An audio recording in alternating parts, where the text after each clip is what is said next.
Aunque en el mundo haya muchos dioses y muchos señores, sin embargo para nosotros hay un solo Dios, el Padre, de quien proceden todas las cosas, y nosotros somos para Él, y un solo Señor, Jesucristo, por medio del cual son todas las cosas, y nosotros por medio de Él.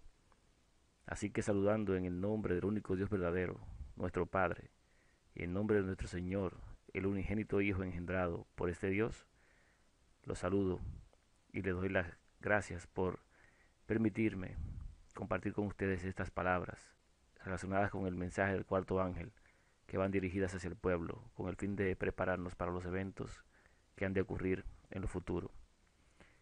Vamos a tratar en esta ocasión un tema que se titula La ley y los mandamientos. Mi nombre es Eddie Sánchez, soy, igual que ustedes, uno de los que están en el camino que Dios ha trazado en las Escrituras, a saber, el Hijo que envió.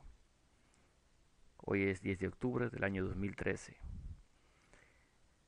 Vamos a orar para iniciar.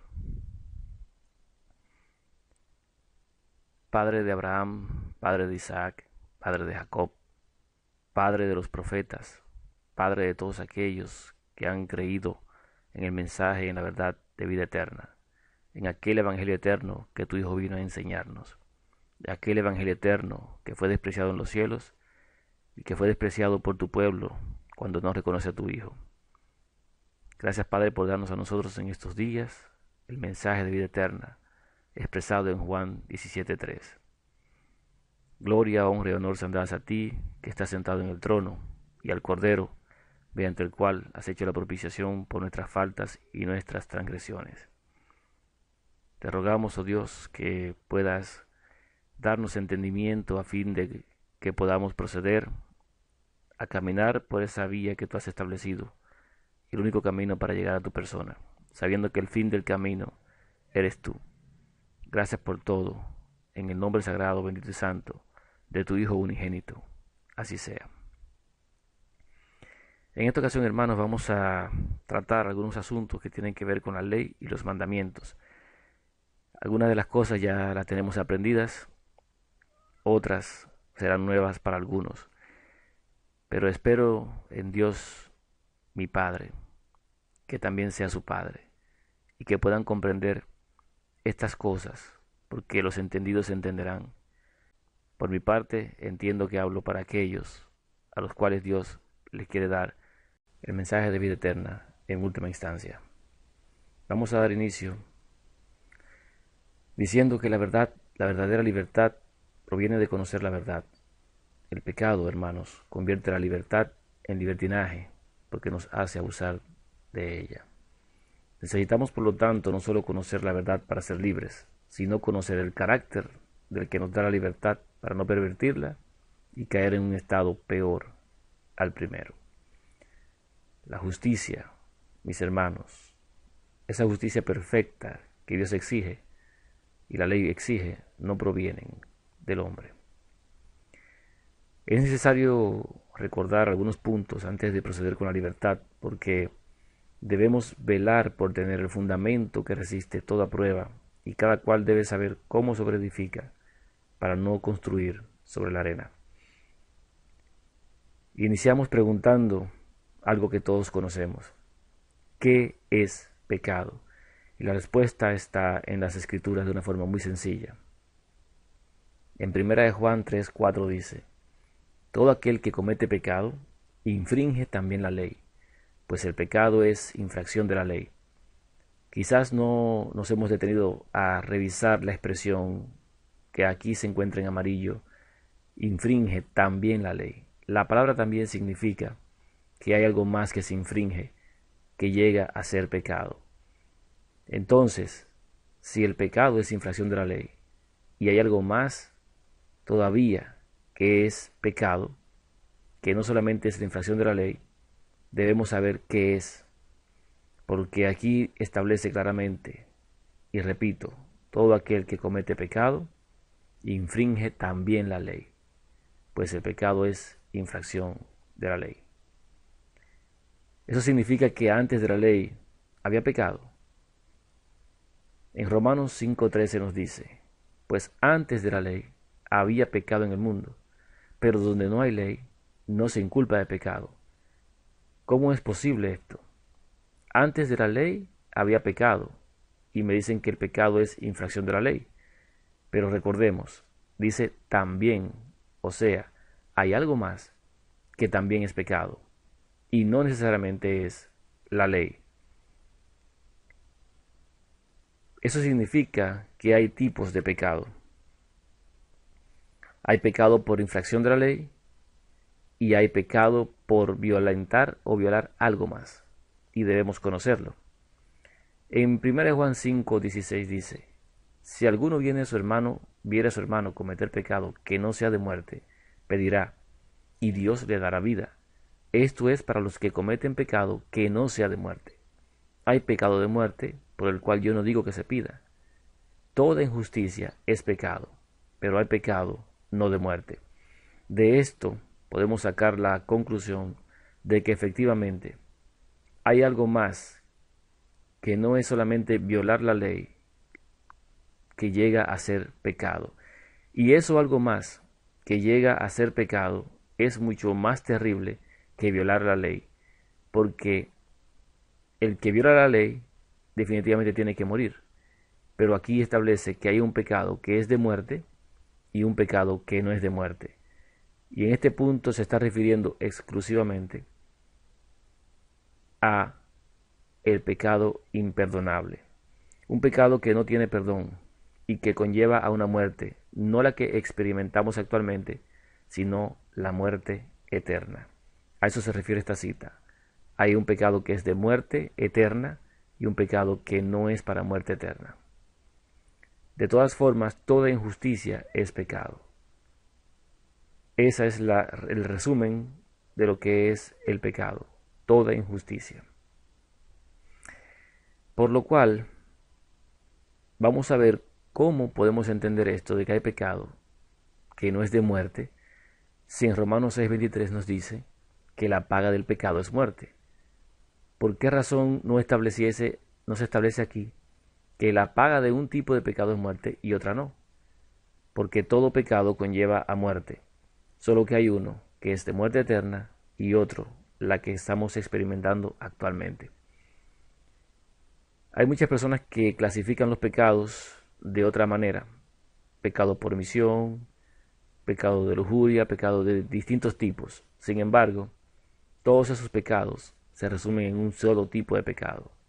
Pecado por violación de los preceptos de Dios, de la ley de Dios. No es así para el pecado que es de muerte. El Hijo de Dios mismo llegó un momento en que no pidió por el mundo. Él dijo, no ruego por los del mundo, sino por estos que me has dado. Así que para el mundo no había remisión en ese momento, sino que solamente pidió por aquel que se podía pedir porque había cometido pecado que no era de muerte, a saber, sus discípulos. En base a lo anterior, ¿puede alguien decir que no ha pecado? En 1 Juan 1:10 dice que si decimos que no hemos pecado, le hacemos a él mentiroso y su palabra no está en nosotros. Por lo tanto, no podemos decir ninguno de nosotros que no hemos pecado. De lo contrario, haríamos a Dios mentiroso. Y dice la Escritura, antes, sea Dios veraz y todo hombre mentiroso.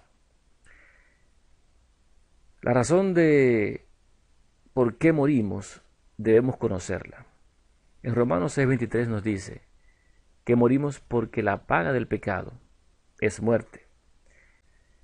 Y la pregunta que sigue es, ¿pecó el Hijo de Dios? ¿Pecó el Hijo de Dios? En Hebreos 4:15 nos da la respuesta. Porque no tenemos un sumo sacerdote que no pueda compadecerse de nuestras debilidades, sino uno que fue tentado en todo según nuestras semejanzas, pero sin pecado. Así que no pecó, a pesar de ser tentado en todo, según nuestra semejanza. La pregunta si el pecado es muerte, y él no cometió pecado, ¿por qué murió? Si no le tocaba la muerte. En Gálatas 4:4 dice, pero cuando vino el cumplimiento del tiempo, Dios envió a su Hijo, nacido de mujer y nacido bajo la ley, ¿Qué significa bajo la ley? Que no estaba a la par de la ley, sino que estaba en una condición en la cual el pecado estaba en su carne. Por lo cual, esa carne que estaba bajo la maldición del pecado, bajo la maldición de la ley, que aquel que peca tiene que morir, debía morir. Pero sin embargo, no pecó. ¿Por qué razón tenía que morir? Porque dice en 1 de Pedro 2:24, quien llevó él mismo nuestros pecados en su cuerpo sobre el madero, para que nosotros, estando muertos a los pecados, vivamos a la justicia, y por cuya herida fuisteis sanados. ¿Por qué murió entonces? Porque él llevó nuestros pecados en su cuerpo, lo puso sobre el madero, para que nosotros podamos vivir. Murió por nosotros, eso todos lo sabemos. Pero vamos a seguir mirando que dice en 1 Corintios 15:3, porque primeramente os he enseñado lo que asimismo recibí, que Cristo murió por nuestros pecados conforme a las Escrituras. Resulta que estaba establecido que la simiente de Abraham tenía que ser puesta en el madero. Eso se dijo desde los profetas anteriores, cuando Moisés se levantó la serpiente en el desierto. Luego el mismo Hijo de Dios dijo que tendrían que ver al Hijo del Hombre levantado, porque justamente las Escrituras estaban confirmando, anunciando y declarando que por nuestras causas Él iba a morir. En 1 Juan 2:2 dice, y Él es la propiciación por nuestros pecados, y no solamente por los nuestros, sino también por los de todo el mundo. Así que de esta manera se cumple que Él es el único medio mediante el cual nuestros pecados son expiados, son limpiados. Todos aquellos que acepten al Hijo obtendrán el perdón y la limpieza de sus pecados. Cuando habla de todo el mundo, se refiere no solamente a los hombres, sino también a los animales, a las plantas y a todo lo existente debajo del cielo. Porque cuando el hombre pecó, aunque el elefante no cometió pecado, aunque los peces del mar no cometieron pecado, todos cayeron bajo la misma condenación. Así que también murió por el rescate de esa creación que Dios había efectuado. ¿Hay alguien entonces que no haya pecado a excepción del Hijo de Dios? Romanos 3:23 dice, por cuanto todos pecaron y están destituidos de la gloria de Dios, y todos los que estamos aquí, todos hemos pecado y estamos en pecado y hemos de pagar las consecuencias, a menos que aceptemos la propiciación hecha en el Hijo de Dios. En Romanos 5:12 dice, por tanto, como el pecado entró en el mundo por un hombre, y por el pecado a la muerte, así la muerte pasó a todos los hombres, por cuanto todos pecaron. Se nos repite otra vez el hecho de que todos pecaron. Así que nadie puede decir que no ha cometido pecado, porque haría a Dios mentiroso. Entonces, si el Hijo de Dios no pecó, y nosotros sí pecamos, y Él vino bajo la ley con una carne de pecado, y murió por nuestras transgresiones, ¿qué diferencia hay entre el Hijo de Dios y nosotros? Les voy a decir antes de darle la respuesta, por qué razón se coloca esta pregunta. En mi entorno, muchas personas han expresado, y a lo mejor en el entorno suyo también, que el Hijo de Dios es nuestro modelo a seguir, que tenemos que seguir los pasos del Hijo de Dios, que seguir su ejemplo y todo lo demás, y que así como Él logró no pecar, nosotros también podemos llegar a hacerlo, sin necesidad de que Él esté en nosotros. O sea, lo consideran exactamente idéntico en todo a nosotros, pero hay una diferencia básica, que es lo que más voy a dedicar un poco de tiempo a explicar, a fin de que podamos proceder a la verdad y a la verdadera libertad. Entonces, ¿qué diferencia hay entre el Hijo de Dios y nosotros? ¿Hay alguna? Veamos. En todas las Escrituras se nos presenta a Cristo siendo como nosotros, y con nosotros según la carne. Es del linaje de David según la carne, dice en Romanos 1:3, cuando expresa acerca de su Hijo, nuestro Señor Jesucristo, que era del linaje de David según la carne. Fue hecho en semejanza entonces de carne de pecado, según lo que dice, Romanos 8:3. Porque lo que era imposible para la ley, por cuanto él era débil por la carne, Dios, enviando a su Hijo en semejanza de carne de pecado, y a causa del pecado, condenó al pecado en la carne. Pero no nos vayamos muy lejos. Ahí dice, en semejanza de carne de pecado, no en semejanza de mente de pecado. No impliquen ahí su mente.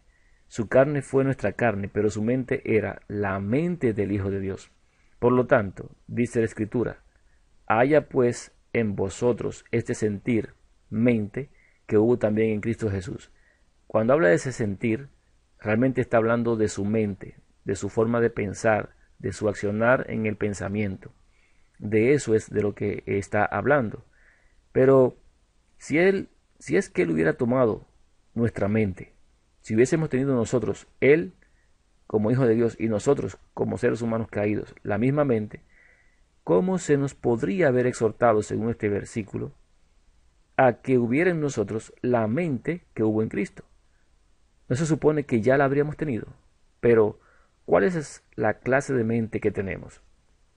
También está esa mente, hermanos, corrompida por el pecado. Veamos nuestra condición en el capítulo 2 de Efesios. Léala allí, búsquela y lea empezando por el primer versículo hasta el tercer versículo, que es el que contiene ese punto en particular que le estoy diciendo, cómo y cuál es nuestra mente. Adán tenía en el Edén la mente de Jesucristo, tenía la mente divina. Lo divino y lo humano estaban unidos en impecabilidad. Vino Satanás y presentó sus seducciones mediante el apetito, mediante la carne. Adán y Eva olvidaron la mente de Jesucristo, la mente del Hijo de Dios, la mente de Dios que había en ellos, aceptando las sugerencias y disposiciones de esa otra mente. Quedaron entonces, hermanos, esclavizados a ella, y así lo estamos todos hasta el día de hoy. El ser humano, mis hermanos, tenía en un principio la mente de Dios, la perdió y en su lugar tomó, por haber aceptado los engaños del enemigo, tomó la mente de Satanás. En el Hijo de Dios se vuelve a traer de nuevo la mente de Dios en la persona del Hijo del Hombre, Jesucristo. Esa mente de Dios vuelve a los hijos de los hombres y Satanás con esa mente resulta vencido. Por lo tanto, es gloriosamente cierto, mi hermano, tal como traduce la versión John de la Biblia y también la versión alemana, según lo que establece en 1 Juan 5:20, a partir del griego original que se traduce, donde dice que sabemos que ha venido el Hijo de Dios y nos ha dado una mente. En la versión Nuevo Mundo, dice claramente también el mismo versículo, en esa versión, lo siguiente: pero nosotros sabemos que el Hijo de Dios ha venido y nos ha dado capacidad intelectual para que adquiramos el conocimiento del verdadero. Y estamos en unión con el verdadero, por medio de su Hijo Jesucristo. Este es el Dios verdadero y la vida eterna. Esta cita se ha utilizado mucho de una forma equivocada porque hay versiones que están totalmente trastocadas, donde dan a entender como si el Dios verdadero fuese el Hijo de Dios. Y el Dios verdadero es el Padre, no el Hijo. El Hijo es nuestro Señor. En todo momento y en todas las cartas de todos los apóstoles se establece claramente que hay un Dios y un Señor. Y para los apóstoles todos es un Dios y un Señor. Y para el Hijo de Dios nosotros tenemos un solo Dios. Cuando le preguntaron, él dijo: oye Israel, Jehová nuestro Dios, Jehová uno es. Él no se excluyó, él dijo nuestro Dios. Inclusive el Dios de él es nuestro Dios porque establecido está en Apocalipsis cuando dice que al que venciere le haré columna en el templo de mi Dios. O sea, que él también tiene un Dios que es el mismo Dios que tenemos nosotros. Así que este versículo será retorcido mucho. Sin embargo, hay muchas versiones que tienen una correcta traducción. Pero sin desviarnos mucho del punto, el Hijo de Dios nos ha dado una mente. Nos ha dado, en este caso, dice esta versión, una capacidad intelectual, un poder para que adquiramos ese conocimiento del verdadero. Porque Él vino a revelar a quién, hermano. Vino a revelar a su Padre.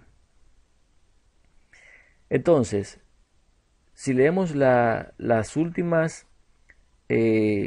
parte de Primera de Corintios 2:16, dice, mas nosotros tenemos la mente de Cristo. Esa última parte establece que cuando reunimos la parte anterior y esta parte de tenemos la mente de Cristo, tanto que Él ha traído una mente, como que ahora tenemos la mente de Él, y estoy hablando en un momento en el cual los apóstoles ya habían recibido la lluvia tardía para su tiempo. Ciertamente ellos tenían la mente de Cristo, tenían la mente del Hijo del Hombre. En ese caso, si establecemos esta unión, nos damos cuenta de lo siguiente, que tanto la traducción alemana como la danesa, así como el propio original griego, concuerdan en que nosotros sabemos que ha venido el Hijo de Dios y nos ha dado una mente, y nosotros tenemos la mente de Cristo. ¿No le vamos a dar gracias al Señor por ello? Claro, sabemos que hablando de los apóstoles, en aquel momento lo tenían porque la habían recibido. En estos días, muchas personas dicen que tienen el Espíritu Santo en ellos, que ya lo recibieron. Entonces no sé por qué están esperando una lluvia tardía. Están como los católicos que están en su misa a su muerto y dicen, Señor, acógelo en tu seno, sabemos que está en un buen lugar, en un mejor lugar, que está disfrutando de las delicias del paraíso. Y luego más adelante en sus homilías dicen, esperando que tú le des vida y lo resucites en el día en que tu Hijo Jesucristo venga a buscarnos. La pregunta es, ¿cómo es posible que ya esté disfrutando las miras del paraíso y luego digan que cuando el Señor venga en las nubes va a venir a buscarlo? Así hay muchas personas ahora que dicen, tenemos el Espíritu, sin embargo, no es posible que eso resulte en ser verdad porque no armonizaría con las Escrituras y vamos a verlo más adelante. No lo han recibido, así que todavía no tienen la mente de Cristo, no como los apóstoles están declarando aquí, ya que ellos sí la habían recibido. Recordemos entonces, haciendo una revisión, lo que en Romanos dice Pablo sobre la contienda ocasionada entre el bien que quiere hacer y que no hago, y el mal que detesto pero hago. Por lo tanto, mis hermanos, encuentro, dice él, una ley según la cual, queriendo realizar el bien, hallo que el mal está presente en mí. Pero veo otra ley en mis miembros que lucha contra la ley de mi mente y me lleva en cautividad a la ley del pecado que hay en mis miembros. Entonces, sabemos y vemos en ese punto que la carne tiene ahí el control y arrastra tras sí a la mente, cumpliendo en este caso los deseos de la carne y de la mente. Nosotros tenemos tanto la mente como la carne sometidas al mal, pero no sucedió así ni sucede así con el Hijo de Dios, ya que Él tiene una mente distinta, esa mente que sujeta el pecado a la carne, a fin de que la carne muera por la ley y vivamos por el Espíritu, mente del Hijo de Dios, al sernos dada o dado ese Espíritu por la fe en Él. Nuestras mentes, mis hermanos, han consentido al pecado. Habiendo consentido al pecado, es porque han sentido las seducciones del pecado. Nuestras mentes cedieron, consintieron y se entregaron a las voluntades y deseos de la carne, cumpliendo esos deseos de la carne y de la mente. La carne rige y nuestras mentes la siguieron. Y la carne sirve, mis hermanos, según dice la Escritura, a la ley del pecado.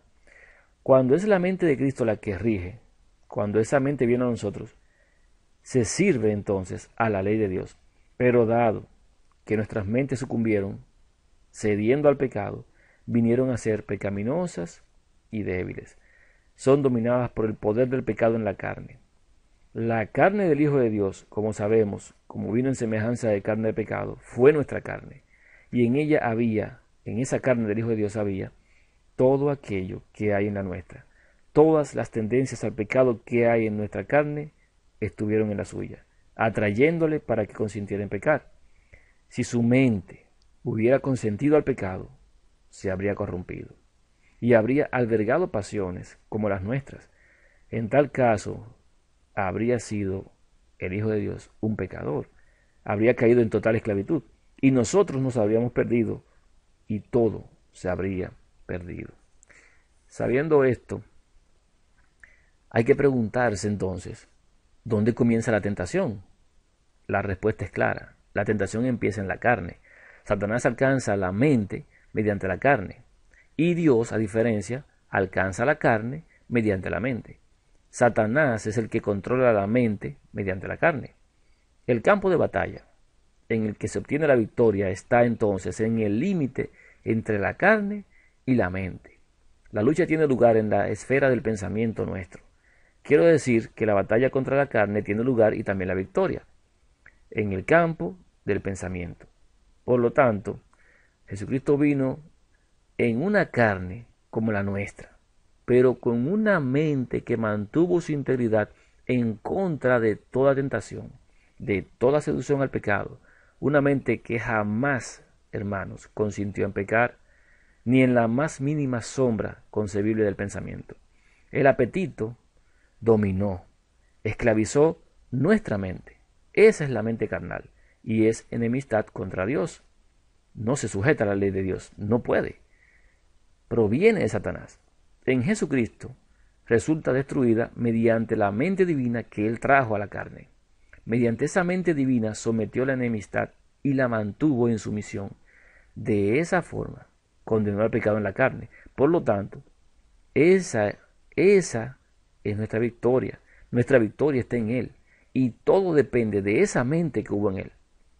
La bendición de esto que estoy diciendo consiste en que Satanás solo puede influir en la carne, puede suscitar los deseos de la carne, en aquellos en los cuales está la mente de Cristo.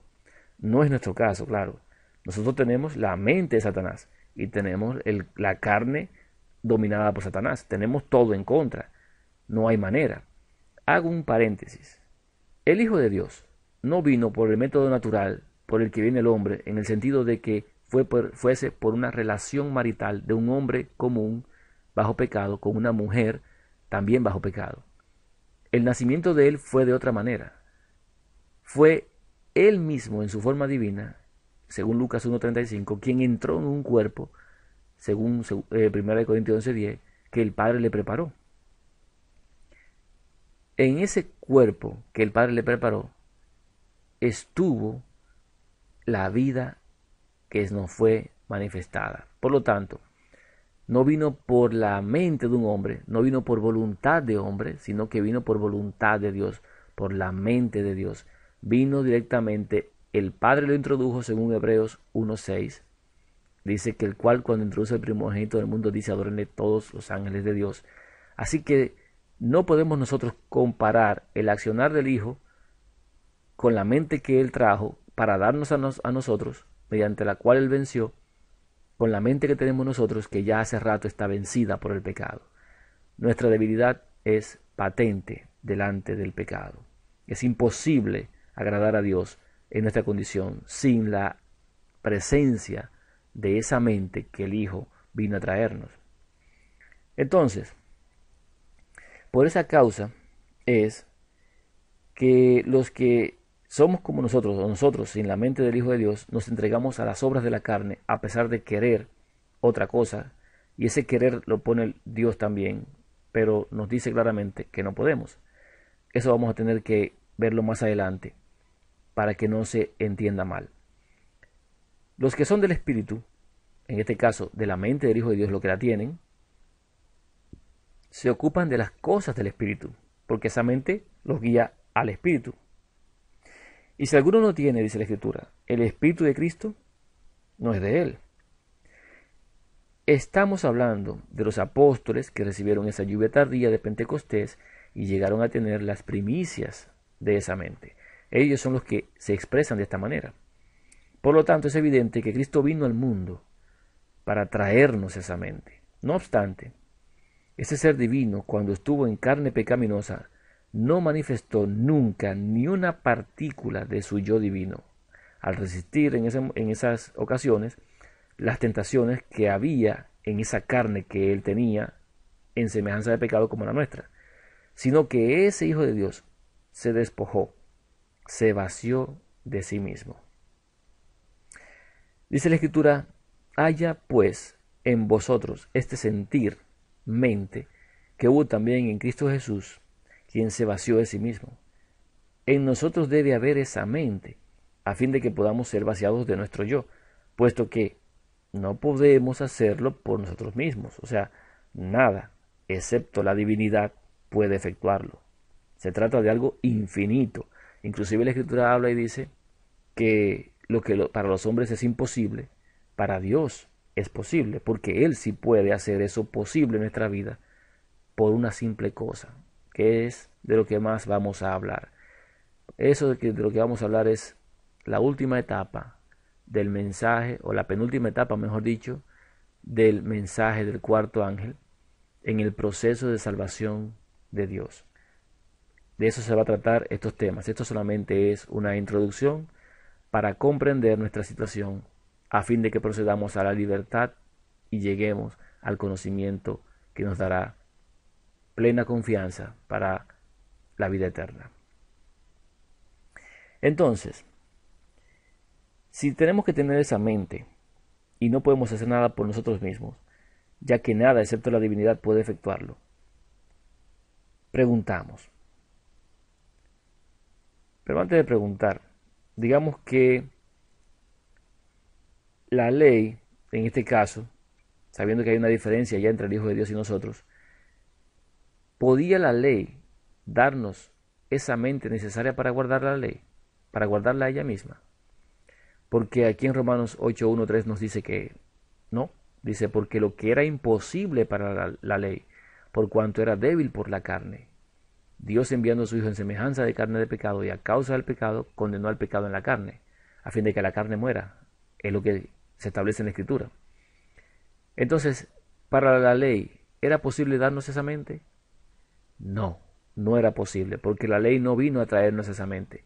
La ley vino a hacer algunas cosas que vamos a ver en esta misma presentación, detalle por detalle, a fin de que comprendamos perfectamente lo que se refiere a la ley y a los tipos de pecado, y cuándo cometemos pecado de muerte y cuándo no. Entonces, para la ley era imposible darnos esa mente, porque esa ley no vino a traernos esa justicia, no vino a traernos esa mente. Continuamos preguntándonos que si esa mente, la mente que tenemos, o la mente de Satanás en este caso primeramente, puede vaciarse a sí misma del yo. No, no puede. La mente de Satanás no puede vaciarse del yo.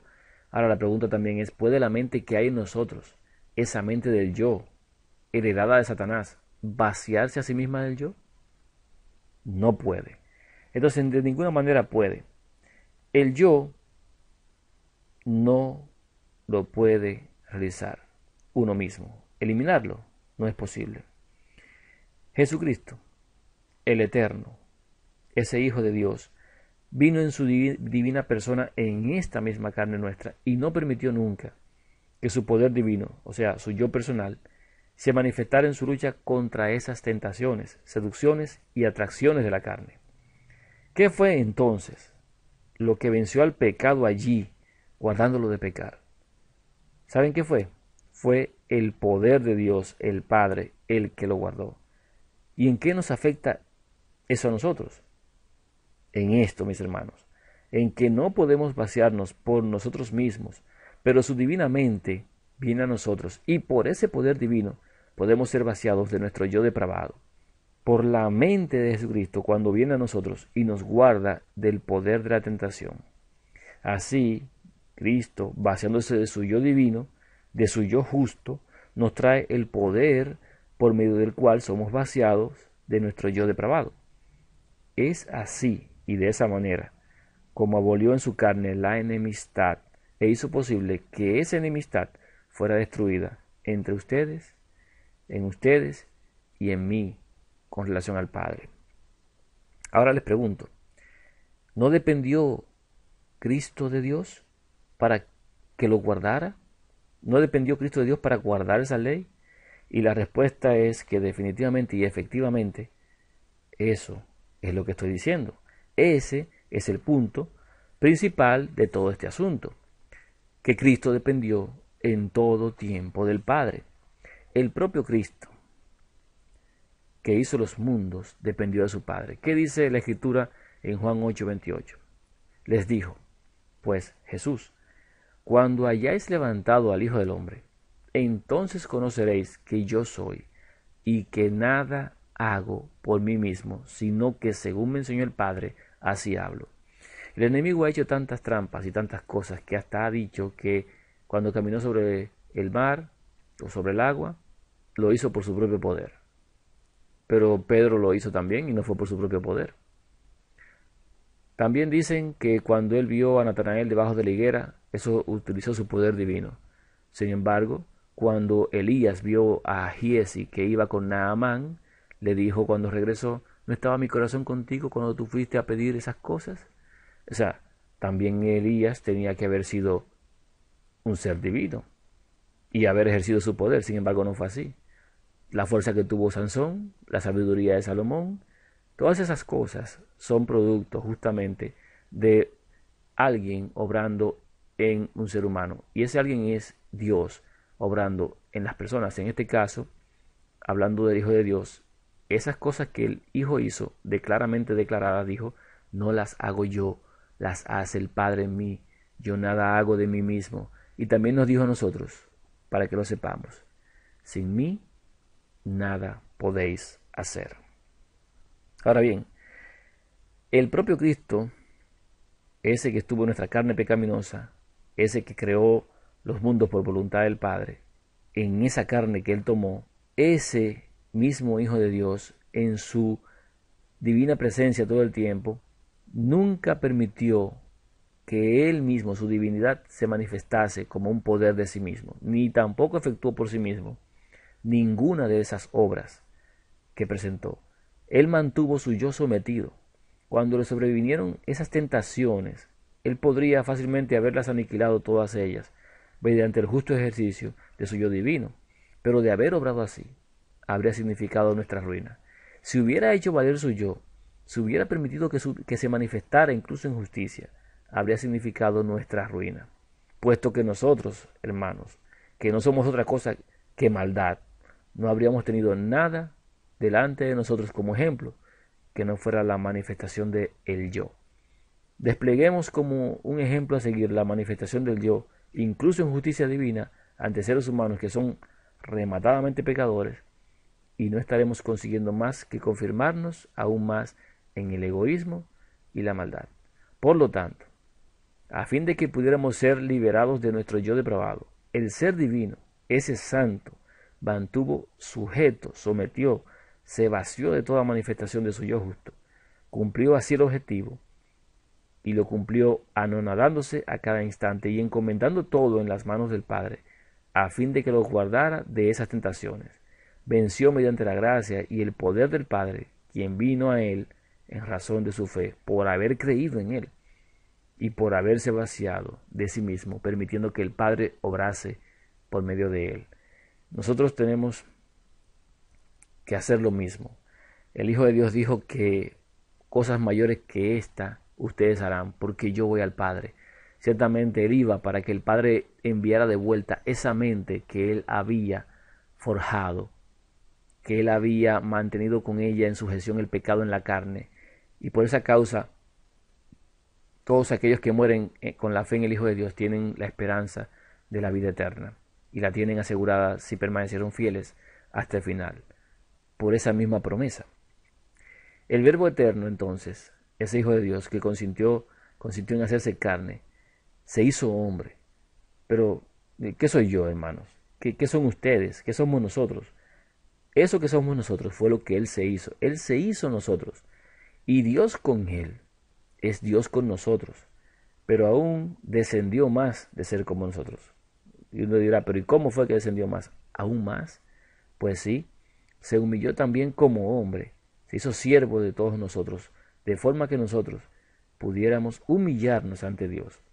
Se vació de sí mismo como ser divino, haciéndose hombre, y entonces como hombre se humilló nuevamente, haciendo posible para nosotros que nos humillemos.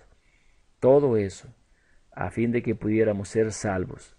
Ahí, hermanos, hay salvación. ¿Acaso no vamos a apropiarnos de ella? ¿No vamos a comprender todo lo que se ha hecho en favor nuestro? ¿No vamos a hacer eso y estar eternamente agradecidos?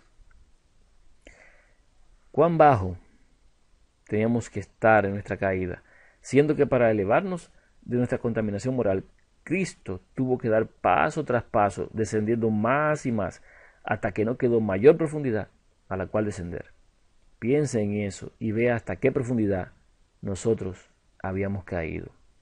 Todo eso fue por ti, que luchas por la supremacía, que buscas la alabanza de los hombres, que procuras la exaltación humana. Fue por ti que temes no recibir todo ese reconocimiento, esa deferencia que crees que te deben otras mentes que te rodean, otras mentes humanas.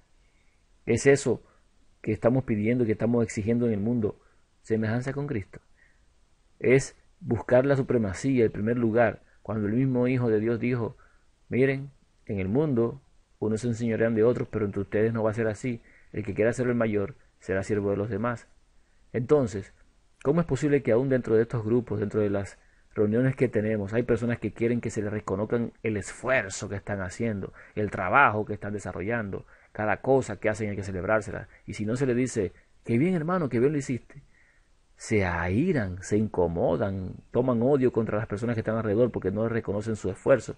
Es más, se aíslan, se van y se incomodan de tal manera que se pierden de los mensajes de vida eterna que se dan en esos lugares y no llegan a compartir en sanidad con los demás hermanos. ¿Cree usted que ese es el mejor camino a hacer una cosa como esa? ¿Es tener eso el propósito de agradar a Dios, de vencer? Claro, ciertamente, todas esas cosas salen por fruto de lo que somos nosotros, nuestra mente y nuestra carne. Y todavía no nos han dado la mente de Cristo, pero estamos caminando y estamos conociendo la verdad y necesitamos la libertad para decidir cómo hemos de actuar, sabiendo en quién hemos creído. Así que revise si está en una situación como esa, buscando el halago, buscando el amor del mundo y buscando que se le reconozcan los méritos. Porque eso proviene solamente del egoísmo más profundo que hay en el corazón humano. Buscando justificarse a sí mismos, pensando que están haciendo la gran obra y delante de Dios no son más que miserables, pobres, ciegos y desnudos. Dios nos libre de mantenernos en una situación como tal. Y lo que se está diciendo ahora justamente es para que reflexionemos y no sea demasiado tarde. Entonces podemos ver que andamos todo el tiempo sobre un fundamento seguro, que cuando se dice que tomó nuestra carne, pero sin ser participante de nuestras pasiones, es estrictamente cierto, es correcto, puesto que su mente divina jamás consintió en pecar. Y el Espíritu Santo, que nos será dado con generosidad, nos traerá esa mente, porque dice la Escritura que sabemos que ha venido el Hijo de Dios y nos ha dado una mente. Y nosotros hemos de llegar a tener la mente de Cristo, porque nos dice que haya pues en vosotros este sentir, mente, que hubo también en Cristo Jesús. Continuando y confirmando, ¿puede la carne de pecado sujetarse o guardar la ley de Dios? Solamente, aunque en Romanos 8:7 dice que los designios de la carne son enemistad contra Dios porque no se sujetan a la ley de Dios ni tampoco pueden, hemos descubierto que cuando tengamos la mente de Cristo podremos hacerlo, pero hemos de tomar conciencia de que nuestra condición y sin esa mente es imposible. ¿Digo con esto que vamos a pecar a voluntad? No, no estoy hablando de eso. No estoy diciendo que convirtamos la libertad en libertinaje. No es que esa libertad la tomemos como una excusa para hacer lo malo. No es eso lo que estoy diciendo. En ninguna manera. Yo estoy hablando de que tenemos que tomar conciencia para no cargarnos con un peso que no nos corresponde. Sin embargo, no podemos amar al pecado. Hemos de aborrecerlo, hemos de odiarlo, hemos de rechazarlo, a pesar de que nuestra condición caigamos y recaigamos una y otra vez. Pero no nos sentimos orgullosos de pecar, ni tampoco lo dejamos así como que no pasó nada. Hemos de conocer la verdadera naturaleza del pecado y reconocer nuestra condición, porque Dios nos dice que somos pecadores La ley nos dice que somos pecadores y nosotros hemos de reconocer que somos pecadores, pero no como el mundo lo hace, con una jactancia, ni como muchos lo dicen, con preponderancia, ni como otros establecen que guardan la ley, que guardan la Torá, cuando en realidad lo que hacen es condenarse más. Tenemos que entender estas cosas y es la razón de este tema y de los que han de seguir después de este, porque es el último mensaje que usted va a escuchar para ponerse en línea con la verdad que falta para llegar a la glorificación. Ahora, la siguiente pregunta es si podemos guardar la ley actualmente sin tener la mente del Hijo de Dios. Claro, no tendría yo que responderla porque con todo lo que hemos hablado, ya usted tiene que responderse solo esa pregunta y tener la claridad del por qué. Porque decir que podemos equivale a decir que no pecamos, en lo cual hacemos a Dios mentiroso, según lo que hemos leído. Si decimos que no hemos pecado, hacemos a Dios mentiroso. En Romanos 8:10 dice la razón, dice, pero si Cristo está en vosotros, o sea, si tenemos esa mente de Cristo en nosotros, el cuerpo en verdad está muerto a causa del pecado, porque el pecado dice que tiene que morir. La carne está muerta entonces, pero si tenemos el Espíritu de Cristo y somos de Él, cuando lo tengamos en nosotros, no solamente con nosotros para guiarnos, sino en nosotros para asistirnos, el Espíritu vivirá a causa de la justicia. ¿De qué justicia? De el Hijo de Dios. Porque si toda injusticia es pecado, entonces toda justicia paga el pecado. Y la única justicia que puede pagar el pecado es una justicia perfecta. Ya la vamos a ver más adelante. Explicar detalle por detalle. Entonces, ¿cuándo podremos guardar la ley si actualmente no podemos? Porque vamos a guardarla. Hemos de dar testimonio de ello, pero no por nuestra propia fuerza. Hay un ejemplo a seguir. El Hijo de Dios no lo hizo por su propia fuerza. Nosotros no podemos hacerla por la nuestra, sino que la vamos a hacer por la de Él, así como Él la hizo por la de su Padre. Él recibió el Espíritu de su Padre en su bautismo y se le abandonó cuando estuvo en el Calvario, cuando dijo, ¿por qué me has abandonado? Y nosotros la hemos de tener a fin de dar testimonio como Él lo dio y llegar a la conclusión que está establecida para nosotros. En Hebreos 10, 15, 17 dice, ¿cuándo podremos guardar la ley? Y nos atestigua lo mismo el Espíritu Santo, porque después de haber dicho, este es el pacto que haré con ellos, después de aquellos días, dice el Señor, pondré mis leyes en sus corazones y en sus mentes las escribiré. Añade, y nunca más me acordaré de sus pecados y transgresiones. Yo le preguntaría a usted, cuando habla de aquellos días, después de aquellos días, ¿de cuáles días está hablando? Yo le voy a decir, después de los días en los cuales la promesa de la lluvia tardía se cumpla, así como le dijo a sus discípulos, en aquel día ustedes conoceréis que yo estoy en el Padre y el Padre en mí. En aquel día se refería a Pentecostés. Y en este caso está diciendo, después de aquellos días, cuando toque dar el Espíritu, cuando Él dé su Espíritu, entonces cuando ese Espíritu sea dado, esa mente sea puesta en cada corazón y en cada mente, las leyes estarán en el corazón y en las mentes estarán escritas. Y en ese momento no se acordará más de nuestros pecados y transgresiones. Yo pregunto, ¿ya eso se borró? ¿Ya no se acuerda de nuestros pecados y transgresiones? Eso no ha llegado. Lo seguimos viendo. En otro testigo que dice cuándo es que podremos guardar la ley. En Jeremías 31, versículo 33 al 34 dice, pero este es el pacto que haré con la casa de Israel después de aquellos días, dice Jehová. Daré mi ley en su mente y la escribiré en su corazón, y yo seré a ellos por Dios, y ellos me serán por pueblo. Y no enseñará más ninguno a su prójimo, ni ninguno a su hermano, diciendo, conoce a Jehová, porque todos me conocerán, desde el más pequeño de ellos hasta el más grande, dice Jehová, porque perdonaré la maldad de ellos, y no me acordaré más de su pecado. Yo pregunto, ¿ya nadie necesita que le enseñen? Porque aquí dice que cuando eso ocurra, cuando nos dé esa mente del Hijo de Dios, cuando esa lluvia tardía llegue, cuando se escriba esa ley en la mente y en el corazón, no en tablas de piedra, sino en el corazón mismo, nadie va a enseñar a nadie. Y en estos días todavía tenemos que aprender de otros. Eso significa que no ha pasado ese día, no ha llegado ese día. De haber llegado, entonces no necesitaríamos estos videos. Ni que yo tenga que ver videos tampoco, ni que tenga que estar leyendo y otro explicándome. Está hablando de un momento futuro, pero muy cercano, demasiado cercano, a pocos pasos. Esto está por ocurrir en esta generación.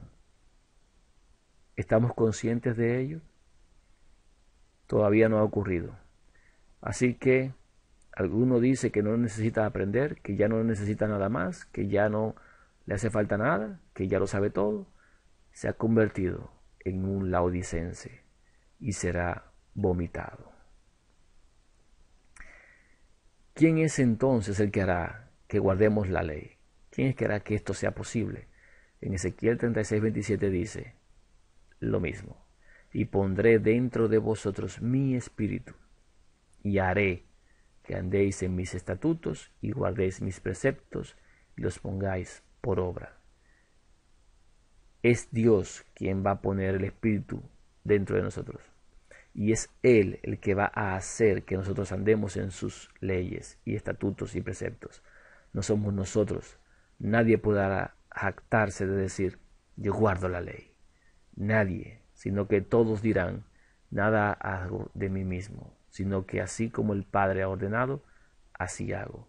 Así como Él me ha enseñado, así hago. No hago nada de mí mismo. El Hijo que está en mí lo hace posible, porque todo lo puedo en el Hijo de Dios que ha puesto esa mente en mí y ha condenado al pecado en la carne, a fin de que yo viva para justicia.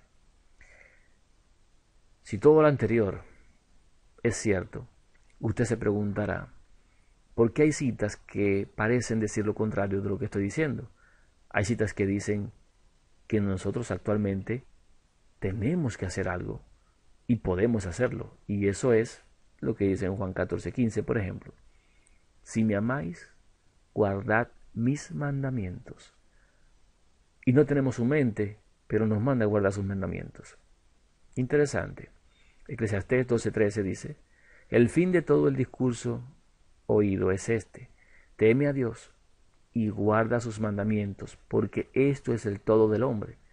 Entonces me manda a guardar los mandamientos. Pareciera que está todo contrario, porque me indicaría que sí puedo guardar. Pero aquí me dice que sí, allá me dice que no. ¿Cuál es la diferencia? ¿De qué está hablando aquí? Lo vamos a ver. Tenemos que revisarlo y tenemos que entenderlo. Juan 14:21 dice, también el que tiene mis mandamientos y los guarda, ese es el que me ama. Y el que me ama será amado por mi Padre, y yo le amaré y me manifestaré a él. Primera de Juan 2:4 dice, el que dice, yo le conozco y no guarda sus mandamientos, el tal es mentiroso, y la verdad no está en él. O sea que si digo que guardo la ley, hago a Dios mentiroso, porque estoy diciendo con eso que no cometo pecado, porque el pecado es infracción de la ley. Así que es un juego de palabras. Si guardo la ley y digo que si digo que guardo la ley, entonces digo que Dios es mentiroso. Pero aquí me dice que yo tengo que, si digo que le conozco y no guardo sus mandamientos, soy mentiroso. ¿Dónde está aquí el juego de palabras? ¿Qué es lo que sucede? ¿Qué tenemos que comprender? Ponga atención, porque lo más probable es que si usted es una persona de los entendidos, ya haya entendido de qué va todo esto.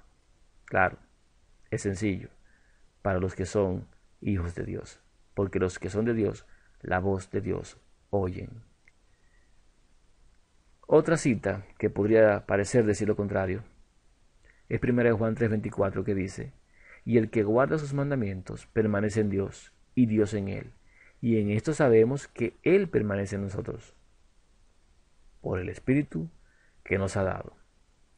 Otra vez, vemos otra cita.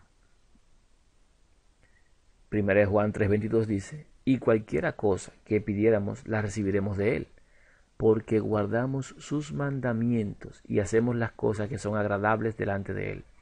Uno se preguntaría, ¿qué es lo que guardan? ¿Qué es lo que guarda Juan, según lo que dice aquí? Guarda sus mandamientos. Sin embargo, Juan guardaba sus mandamientos. O mejor dicho, Juan guardaba la ley. Si vemos, por ejemplo, el caso de Pablo después de recibir el Espíritu y el caso de Pedro, los dos se volvieron hipócritas. Y la hipocresía es un pecado, es mentira en la cara del otro. Por lo tanto, como dijo Pablo, que lo que hacía Pedro era digno de condenación. ¿Qué problema hay aquí? Bueno, seguramente ya usted lo entendió. De todas maneras, nos queda un poco de trecho por analizar, para llegar a la conclusión definitiva. Uno podría pensar entonces y preguntarse, ¿se contradice Dios en su palabra? Me dice, eres pecador, que significa no guardas la ley, y significa no puedes sujetarte a la ley, tu carne y tu mente no pueden hasta que mi hijo no esté en ti. Yo voy a hacer eso posible en el futuro cuando te dé la mente de mi hijo. Sin embargo, dice que nosotros tenemos que guardar sus mandamientos y los apóstoles dicen que guardaban sus mandamientos. Sin embargo, quebrantaban la ley. Aún teniendo el Espíritu, quebrantaban la ley, como vemos en el caso de Pedro y Pablo y también los demás. ¿Qué está pasando aquí? ¿Se contradice Dios en su palabra? ¿O nosotros no hemos entendido qué es una cosa y qué es la otra? ¿Dónde está una cosa y dónde está la otra? ¿Qué es pecado de muerte y qué pecado no es de muerte? Porque ¿a quién vino a buscar el Hijo de Dios? ¿A los justos o a los pecadores? Entonces, si vino a buscar los pecadores, ¿por qué razón de los pecadores hay algunos que se pierden y otros que se salvan si todos pecaron por igual? Interesante pregunta. Procedamos a la libertad entonces. Vamos a conocer la ley. Esta ley la vamos a conocer y vamos a continuarla en la segunda parte de este tema. Espero que le motive la comprensión de esta libertad que espero no conviertan nadie en libertinaje, ni tampoco tuerza diciendo que se está llevando a las personas al libertinaje. Claramente la ley es santa, justa y buena y perfecta, y es digna de ser exaltada porque es el carácter de Dios. El que dice que guarda la ley es porque tiene el carácter de Dios, porque la ley es el trasunto del carácter de Dios. Conozcamos la ley y veamos si somos de salvación o de condenación en el siguiente tema. Bendiciones.